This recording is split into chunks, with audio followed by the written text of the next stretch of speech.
Wilson. Oh, what a pass, Kermagant. Ritchie! They're turning on the style now, Bournemouth.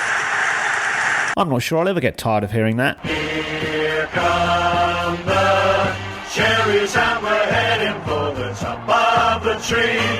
Bournemouth is a team that's going to show Division 3. Here come the leaders and the scorers at the Saturday, showing how to win the Southern way.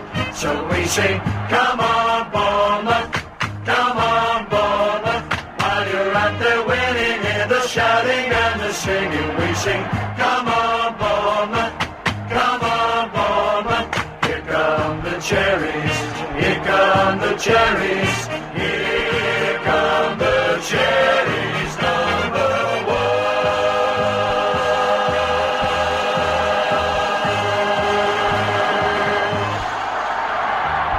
Hello and welcome to All Departments. Pre-season training is underway for the squad, and as the players stretch every sinew in their pursuit of peak fitness, they've also had to bone up on their calculator skills to keep track of the amount of money our recently impoverished Cherries are rumoured to be dealing in lately. Chief amongst the figures being bandied about is the $8 million we are reputed to have paid Mick McCarthy for Tyrone Mings, but with the mercurial Brett Pitman moving in the other direction and Ryan Fraser joining him at Portman Road on a season-long loan, the headline figure may be as much about placating the Ipswich faithful as it is about shattering Bournemouth's transfer record.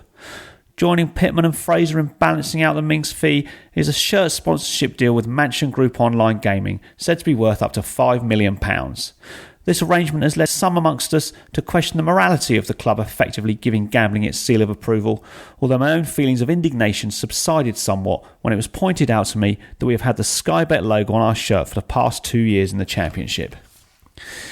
Much like Eddie Howe's team, Bournemouth Council's planning committee defied expectations and history by approving with barely a hint of opposition the club's new pavilion and spy-proof fencing, which are now rising apace in Kings Park.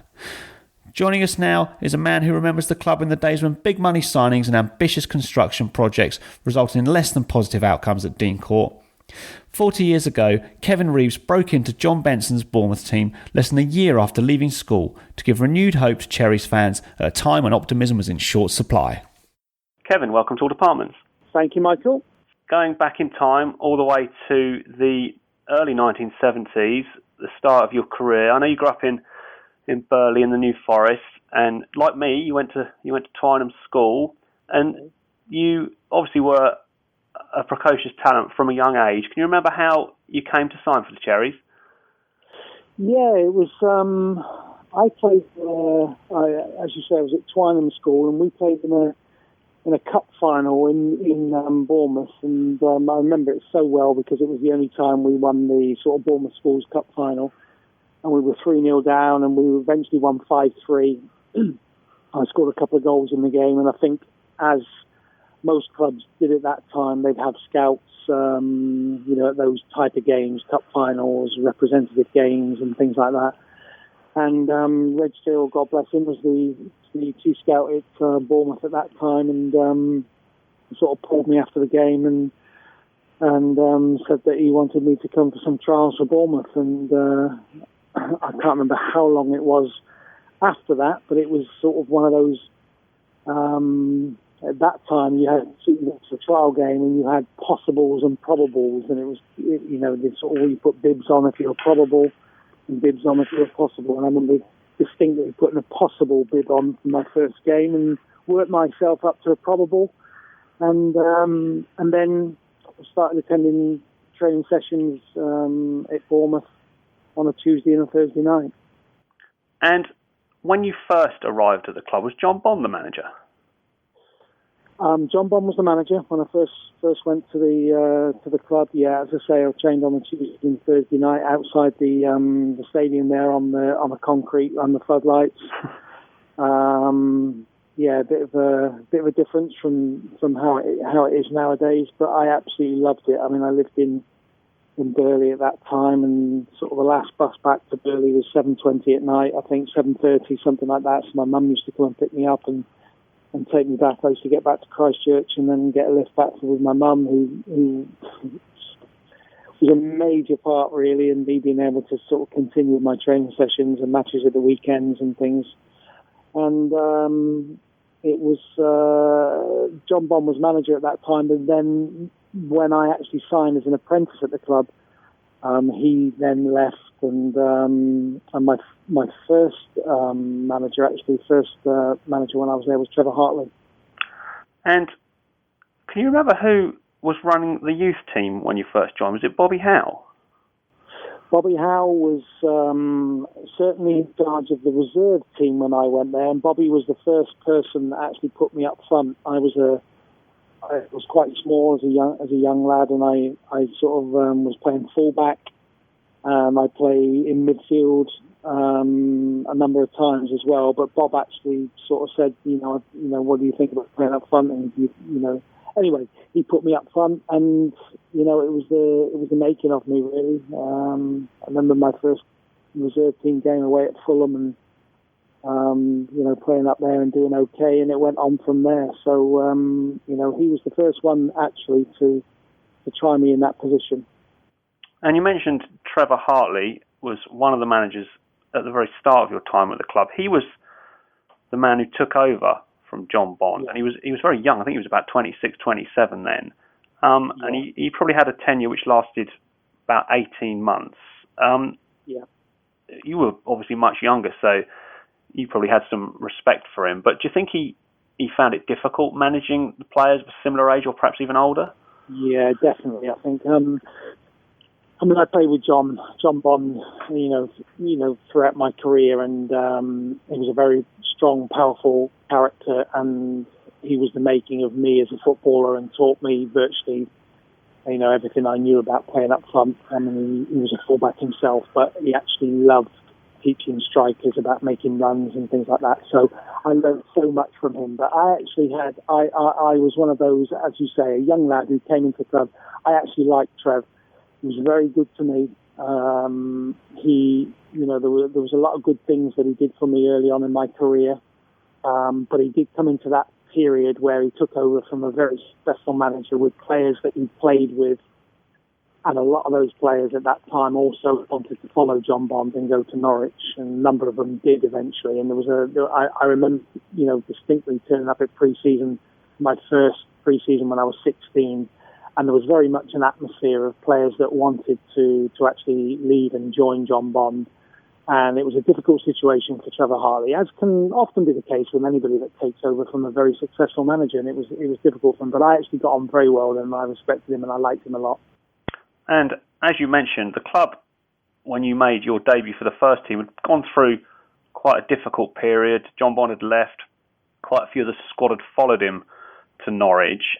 We'd just been relegated to Division 4. There was the issues over building the Harold Walker stand, which never did get completed in the end. Do you think all those circumstances helped you break into the team at such a young age? Probably, yeah. John Benson had taken over as manager by then, had been appointed manager.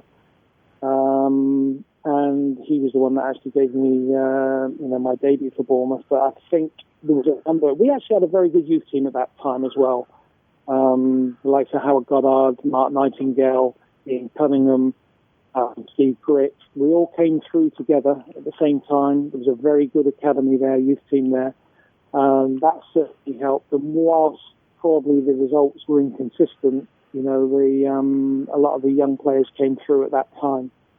I was certainly able, benefited from that experience, I think.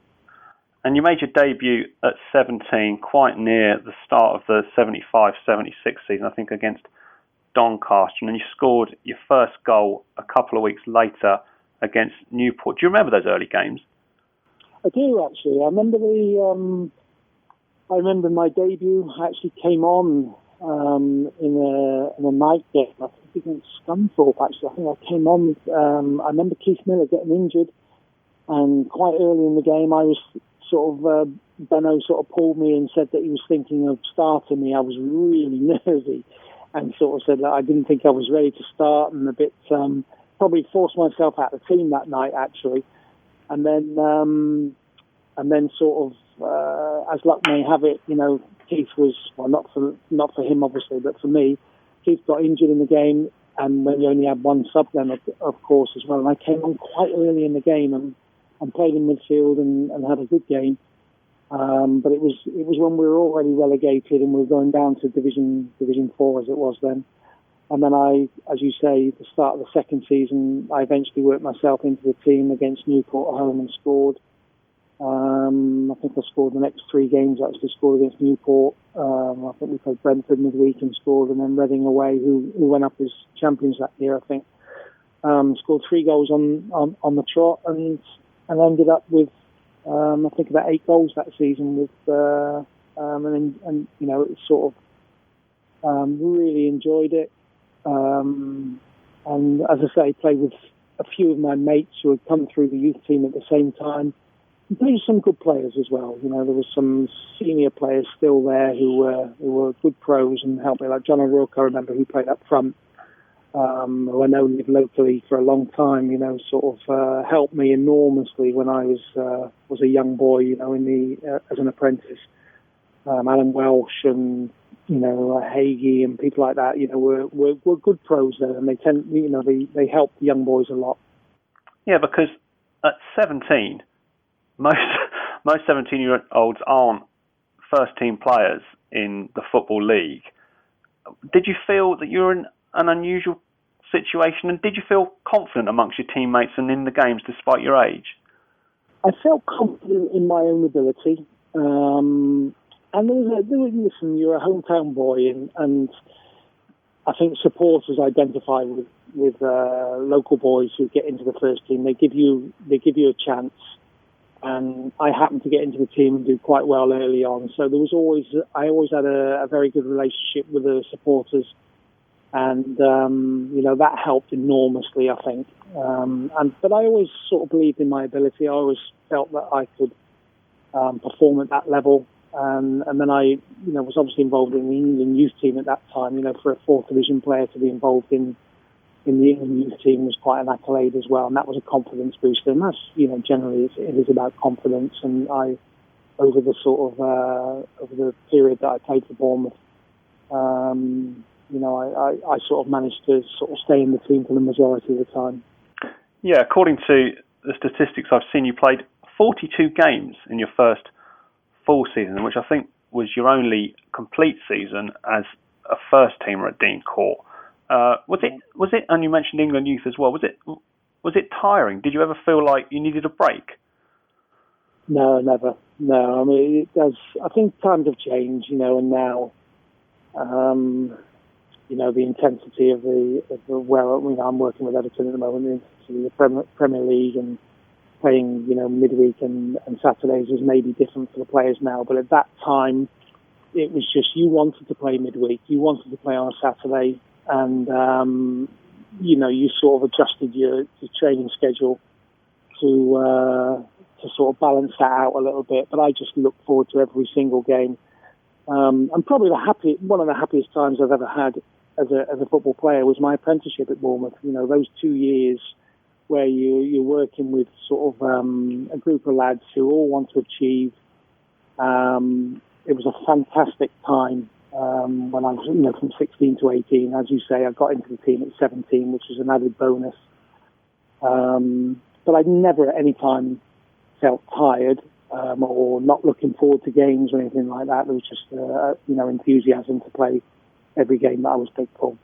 And that season, we were gunning for promotion for a lot of the season, and we were looking for an immediate return back to the 3rd division. But towards the end of the season, results stopped going our way, and we dropped out of the promotion picture. Can you put your finger on why that was? No, not really. To be honest, you saying that, I don't really remember that dropping off point. I mean, at that time, I think because you're such a young lad and you're just in the team, you're enjoying your football. I don't really remember that sort of dropping away period too much, really. I was just enjoying my football.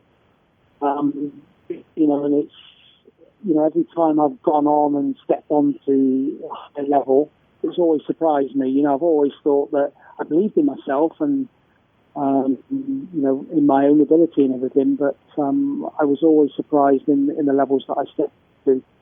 I always felt that I worked hard and enjoyed everything I did. But it was, a sort of a fantastic learning period for me when I was at Bournemouth. But disappointing, not to get back up.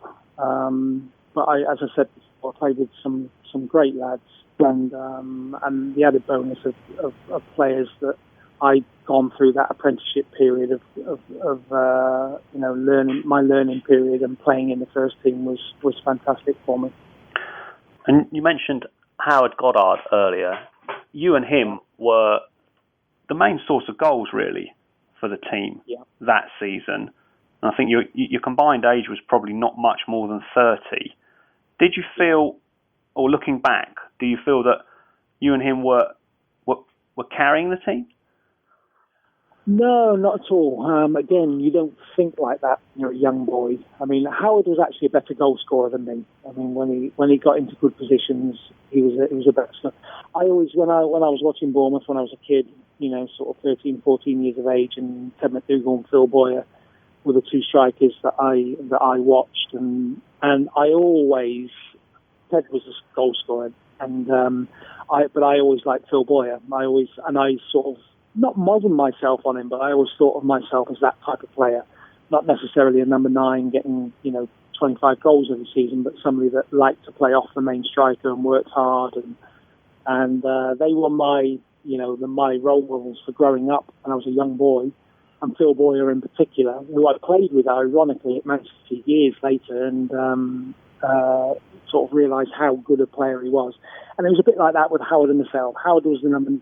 I felt myself as more of a play-off a striker, would get sort of maybe double figures goals each season, but Howard was a more natural goal scorer than myself. But as you say, big responsibility for two young boys.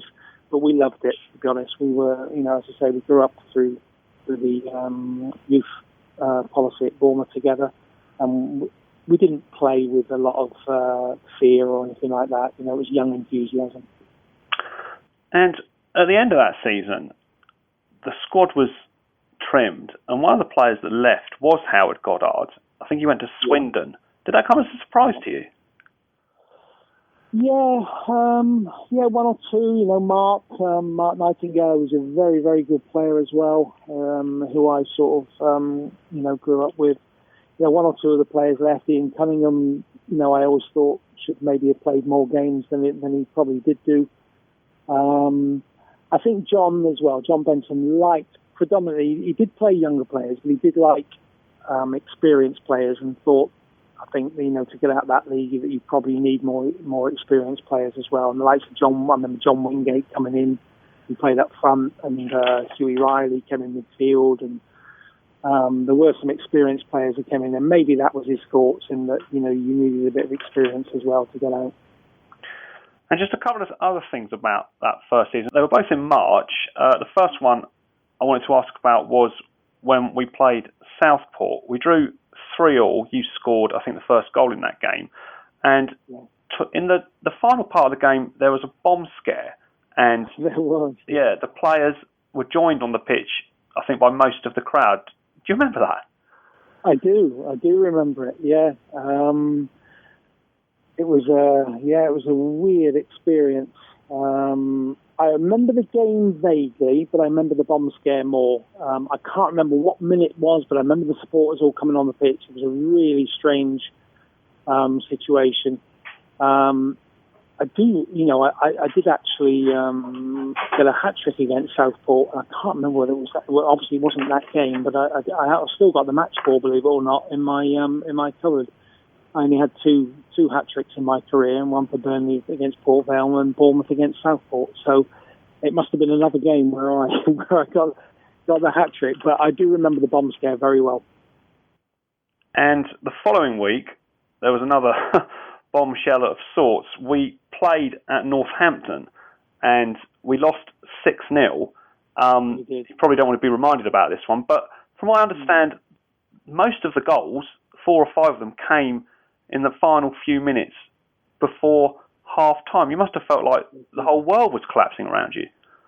Yeah, and I don't really remember the goals or anything like that. I remember losing 6-0, and I always remember, and it's a quote that I sort of used when I went through my coaching career, actually, that sometimes things like that can happen. And I always remember Benno coming in at the start, at half-time, a little bit shell-shocked himself, to be honest. But I always remember him saying, look, we've just got to get some pride back out of this game, really, and make sure, the second half,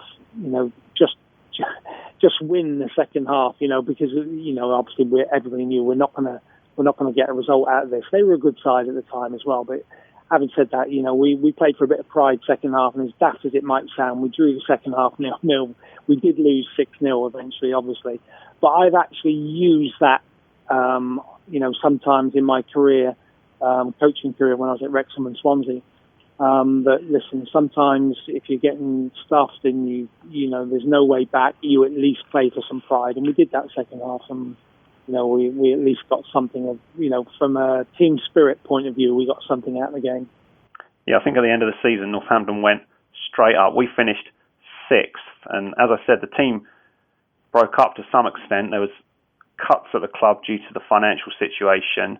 The youth and reserve teams, I think, were scrapped. I think that was when we let Graham Roberts go, which probably was a bit of a mistake. Was there a bleak mood at the club at the start of the following season? Do you know what? I can't really remember the actual.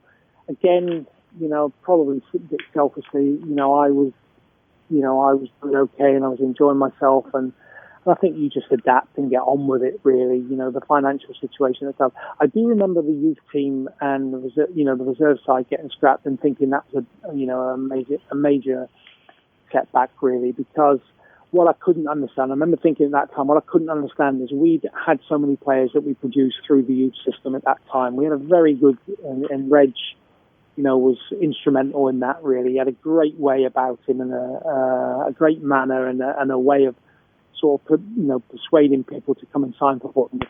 And as I mentioned to you before, some of the names that came through at that time, and that seemed a real disappointing decision, really, in view of where we'd all come through. And then you went on that season from where you left off, really. You mentioned the hat-trick you scored against Southport, which I think was back in November 1976. And then at New Year, you were transferred. I think your last game was against Huddersfield. But prior to the transfer, and maybe over the preceding summer when the other players were leaving, was there already interest in you then? Were you aware of anything? I wasn't aware of anything until later on. I did speak to Benno a little while after, certainly after I'd signed for Norwich, and he'd said that there was interest from Aston Villa. Ron Saunders had shown an interest before Norwich, I think. But, there was obviously a Bournemouth-Norwich connection. But that came out of the blue a little bit. I think I'm right in saying that we were due to play away at Hartlepool. I remember sort of training on Thursday before I went to Norwich, and I was due to be. I'm sure we were travelling to Hartlepool on the Saturday, training in at Bournemouth on the Thursday, and Benno coming up to me and sort of saying, "Look, Norwich are coming. They want to take you on loan. They need you, to go straight away." And I ended up playing at Highbury on the Saturday instead of Hartlepool, which was a bit of a shock and too much for me, actually. The first game I was really poor in the game and got sort of dragged off after, 65 minutes, 65 minutes, I think, somewhere around there by Bondi, and I had a really poor game, and it just a little bit too much for me on my debut for them. You mentioned the fact that it was a struggle at first there. And you'd lived, obviously, in the New Forest, and you were the local guy who'd come through in the team at a young age, and this was a big change for you. Was it difficult leaving the area? Yeah, I'd sort of been away. I was very much a local boy. Joined my local club, and sometimes that going away can be difficult. I think when I'd gone away for England youth trials and, you know, I'd gone up to Lily Shore and then I played for England youth and what have you, that helped a little bit, you know, with that experience. But then when I went to Norwich, when I first went there and played my first game, as I say, at Arsenal at Highbury, and I was really poor on the day. I then continued really to train there, and ironically, there was a period of bad weather at that time. I don't know if it was, you know, throughout the country, but certainly East Anglia, and they had a couple of games postponed, and I wouldn't have played in the next game anyway. I think Viv Busby got fit and he would have been involved. But then, virtually my last week before the loan period was up, Viv got injured. And I sort of distinctly remember it was the last Saturday before I was due to go back to Bournemouth, and I would have come back, you know, because my performance against Arsenal didn't justify me staying there. I improved in training. I settled a little bit. I was in a hotel, but got used to it, and training got better. And Viv got injured. I can't remember. Somebody else was there who got injured, and I ended up playing against Stoke City the last Saturday before I was due to go back to Bournemouth because of injuries, really. And I scored in the second minute against Peter Shilton.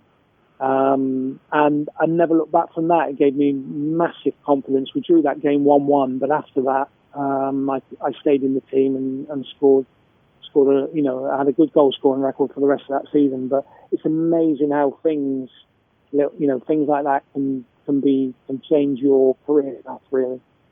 During that time, there was quite a lot of anger directed at Norwich and John Bond from the Bournemouth fans, because obviously he left and then quite a lot of the players followed him. But he was a key part of your career. I think you played with him for 3 or 4 clubs. What was it about his style of management that brought out the best in you? Well, I always he played fullback himself, and the 2 positions probably he was most critical of in the team were fullbacks and strikers. He'd been brought through, he'd obviously been brought through the West Ham Ron Greenwood sort of system, and so many coaches came out from that period, Cantwell's, Dave Sexton's, and, came out from that West Ham academy. He had a fantastic knowledge of the way that he wanted the game to be played. It was based around attacking football. Nearly every training session was based around the strikers, the movement of the strikers, and trying to get the ball into the strikers. So if you were a front player, it was fantastic to work with him. He could be very critical at times, and, I like to think that I could sort of take that on board and, sort of take the best from it and move on from that. But I think it was the tactical things that he taught me about, how to play up front, how to make your runs, the timing of your runs, the space, about leaving the space and when to use the space. And it really did open my eyes up. That, I think, initially came from West Ham and from Ron Greenwood, and he would always acknowledge that, John Bond as well. But I've got nothing but the greatest, admiration for him. He was enormous in my career, as he has been with so many players. And I sort of understand, it's the same with all clubs, I think. When somebody goes somewhere else and takes so many players, it was hard for Bournemouth, because the likes of Tony Powell, Dave Jones, Al Machin, there are more, that left to go to Norwich. It virtually sort of tore the side apart at that time. But, it was for First Division football and to improve their careers, and that was the case with me as well, really. So, as I said before, I can only, I can't speak highly enough of him and his involvement in, my career, really. Yeah, your career went from strength to strength under John Bond and with all the other clubs that you played for. And then I think in 1979 you were capped by England. That must have been an enormously proud moment. Yeah, fantastic. Yeah, it was. I'd sort of progressed, as before. England youth for Bournemouth, and I think once you sort of get in that England setup, they know about you, and they don't forget you. They might not pick you all the time, but they don't forget you. And then I went to Norwich, and and then got the England under 21 side and the England B side, and then got picked, in the England squad for the European Championships. And whilst I was at Norwich and sort of played for Bulgaria against Bulgaria at Wembley, it was an enormously proud moment for me and my family. They all came up from the Bournemouth and New Forest area and came to the game at Wembley. And for me, it was a fantastic experience. A year later, you were transferred to Manchester City for what was then a huge fee, £1 million. There hadn't been that many £1 million transfers prior to. I think Trevor Francis was the first one. Were you surprised by the fee? I was surprised by the fee. It actually could have happened a bit earlier. I didn't want to go at one point. They came in and I remember John Bond coming up to me and said, "Look, City have come in for you." And I said, "Well, and we were going very well at that time. I think we were about fourth or fifth in the league in the first division." And I didn't want to go. I was enjoying my football and playing well, and then it sort of reappeared a little bit later in the season, in the March time, and our form dropped off a little bit. We were still okay in the first division, but City was a massive club, and it was a great opportunity for me to go to a big club. And second time round, I took the opportunity. A year later, you played in what has gone down as one of the classic cup finals against Spurs. First game was a draw, and in the replay, you scored a penalty. I think Dave Bennett was fouled by Paul Miller, who went on to play for Bournemouth a little bit later in his career. You put City 2-1 up at that point. Did you think you were going to go on and win the game then? Yeah, I did in a way. I mean, the first game was the game we should have won. We were the better side. It wasn't a classic, but we were the better side. We were winning 1-0, and Tommy Hutchinson sort of deflected a free kick from Glenn Hoddle off his shoulder into the other corner. Should never have been in the free kick. In the wall at that time, but that was the game we should have won. We were the better side. We went to the replay, and it was a fantastic game. We were 2-1 up without really probably being the better side. The likes of Glenn Hoddles and Ardiles and Villa, sort of were much more prominent in the second half, in the second game, sorry. And even though I did think, when I scored the penalty, being at the time it was, that it might be the winner. But they were always in the game, Spurs, in the second game, and they were always a threat. And I don't think even then we felt that the game was over by any means. And it turned out to be a classic cup final, but it was also hugely disappointing.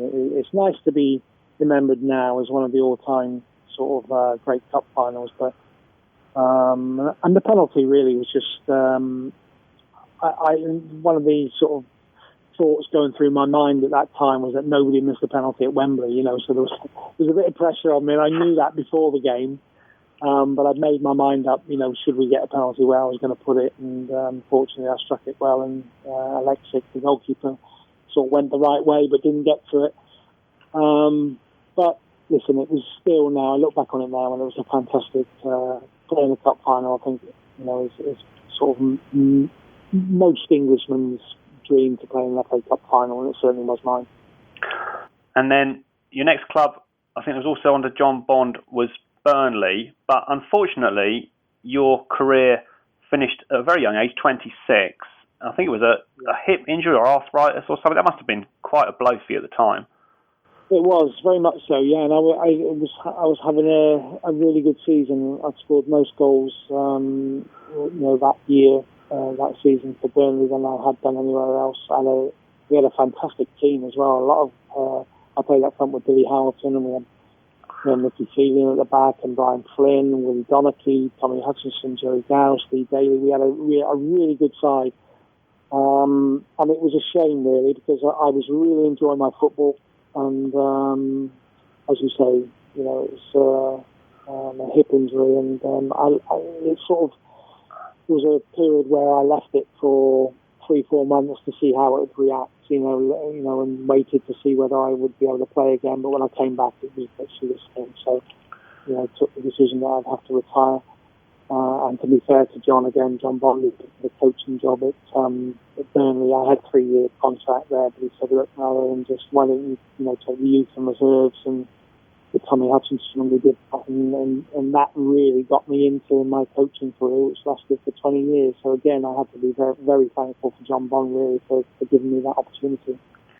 Yeah, you stayed in the game for many years afterwards, as you said, worked at various clubs, but if we fast forward quite a bit to the present day, are you the chief scout at Everton now? I am, yes. Yeah. And we've recently signed Sylvain Distin at Bournemouth. There hasn't been much transfer activity between Bournemouth and Everton over the years. He's come highly recommended, even though he's towards the latter end of his career. For the Bournemouth fans listening, what kind of a player are we going to get with Sylvain? Well, I think he's a great signing for Bournemouth, I have to say. Actually, Kevin Reeves is a scout for us who lives in Milan.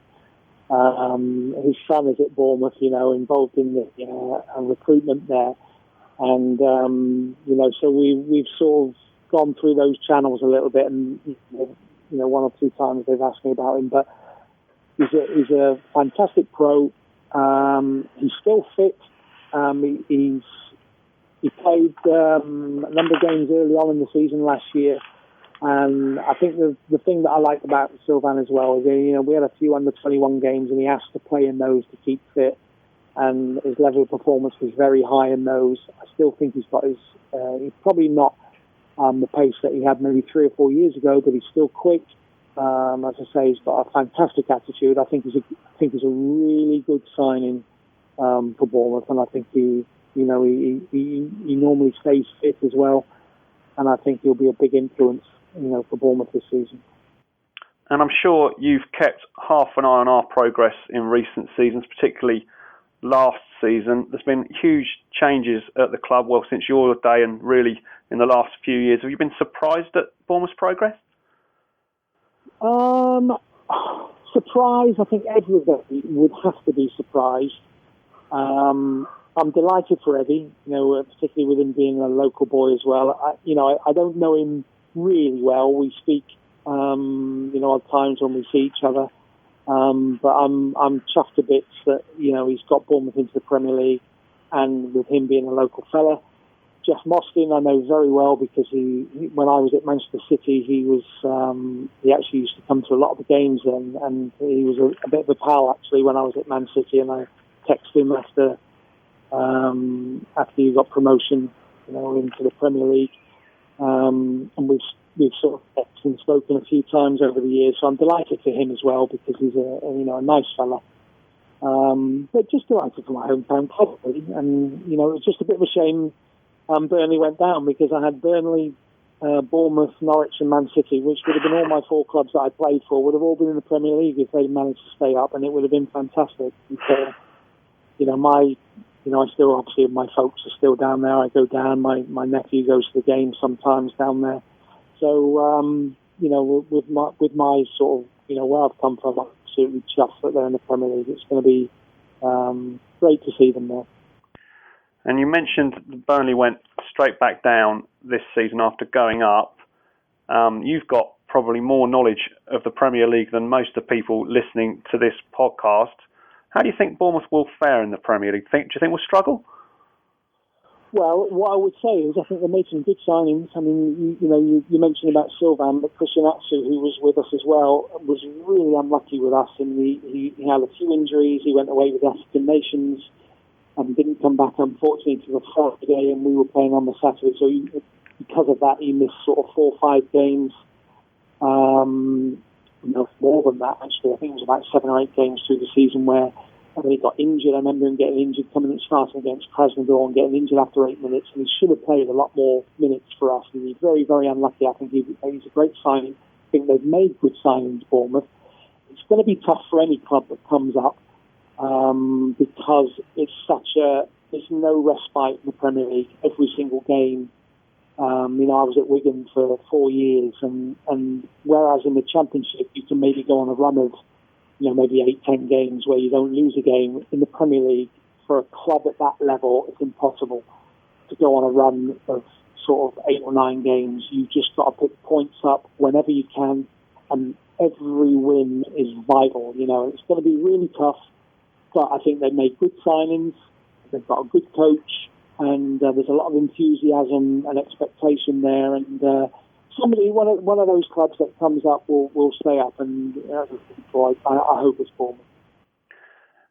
We're playing Everton at the end of November and the end of April, so it'll be, I think, a treat for all Bournemouth fans, those fixtures, particularly to know that you're involved. Some of the older fans will remember when you were playing. When I first started watching Bournemouth, it was in the early 80s. It was past your time at the club. I remember somebody that I used to go with, who was a little bit older than me, telling me that you were the best player they'd ever seen play for Bournemouth. So thank you so much for coming on the show. I've tested the limits of your memory by going back so many years, but I'm sure everyone listening really appreciates it. So we look forward to seeing you when we play Everton, and thanks again for coming on the show.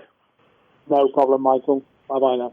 Boscombe, back of the net, Boscombe, back of the net, Boscombe, back of the net, Boscombe, back of the net, Boscombe, back of the net, Boscombe, back of the net, Boscombe, back of the net, Boscombe, back of the net. Really enjoyed talking to Kevin. I'm very grateful he remembered to mention Christian Atsu, as I'd somehow managed to overlook the fact that our new signing spent last season on loan at Goodison Park.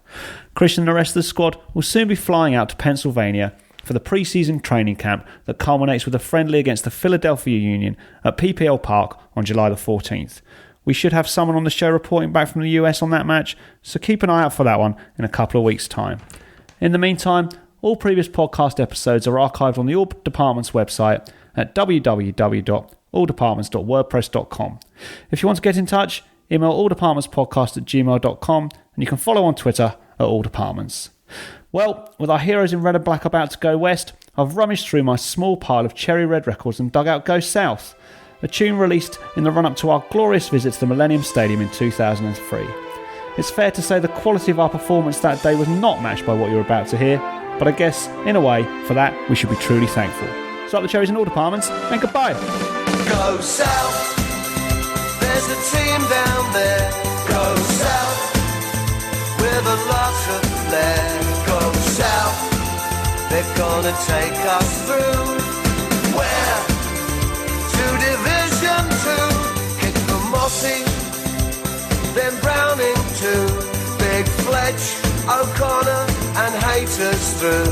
They're Bournemouth, they're the boys in red.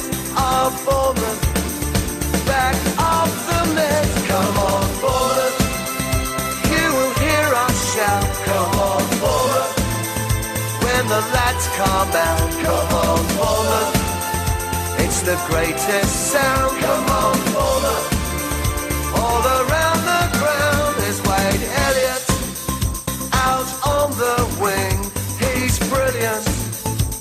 The crowd all sing Carl Fletcher and all the team. You've really made our dream. Come on Bournemouth, you will hear us shout. Come on Bournemouth, when the lads come out. Come on Bournemouth, it's the greatest sound. Come on Bournemouth, all around the ground. Oh Bournemouth, the best team in the south. From Reading down to Portsmouth. Bournemouth, we love you till we die. Oh Bournemouth, till we reach the sky.